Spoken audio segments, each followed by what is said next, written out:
بہت دور کی کچھ جگہ جہاں پہاڑوں کی چھاؤں میں پنکھ لہراتے تھے اور درختوں کی گہرائیوں میں خوابوں کی باتیں ہوتی تھیں، ایک چھوٹا سا گاؤں تھا۔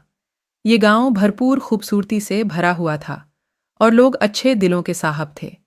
ایک دن گاؤں کے کچھ بچے، جن میں ایک لڑکا تھا جس کا نام علی تھا، جنگل کی طرف نکلے تاکہ وہ نئے دن کی خوبصورتی دیکھ سکیں۔ جنگل میں پہنچ کر علی نے ایک عجیب وحشی حیوان کو دیکھا جس کے پانجے تھے اور رنگین چمکتی ہوئی چھلانگیں مار رہا تھا۔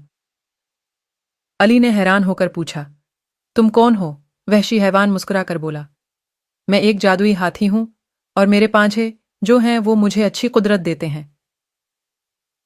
علی نے خوابوں کی دنیا کا خیال کرتے ہوئے کہا، مجھے بھی اچھی قدرت چاہیے تاکہ میں اپنے گاؤں کو مزید خوبصورت بنا سکوں۔ جادوئی ہاتھی نے مسکرا کر کہا، تمہیں ایک خواب دکھاؤں گا جو تمہیں اچھی قدرت فراہم کرے گا۔ اس کے بعد جادوئی ہاتھی نے ایک خواب دکھایا جس میں علی نے اپنے گاؤں کو خوبصورت اور خوشیوں بھرا دیکھا۔ جادوئی ہاتھی نے کہا، یہ قدرت تمہیں صرف خوابوں میں ہی نہیں بلکہ عمل میں بھی خوبصورتی فراہم کرتی ہے۔ اب تمہارے ہوش اٹھاؤ اور اپنے گاؤں کو خوابوں کی طرح خوبصورت بناؤ۔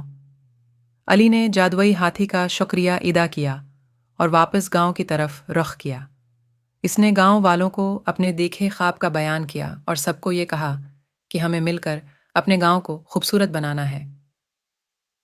گاؤں والے متحرک ہوئے اور اپنی محنت اور محبت سے گاؤں کو ایک نیا رنگ دینے لگے۔ درختوں کو سنو، بچوں نے رنگین بتایا، پھولوں نے خود کو خوبصورت بنایا اور ہر کونے میں ہنسی اور خوشی کی آوازیں گونجنے لگے۔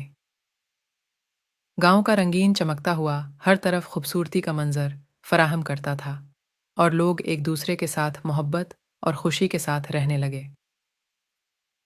علی نے دیکھا کہ خوابوں کو حقیقت میں تبدیل کرنے کا زیور بہت خاص ہوتا ہے اور محبت اور میوزر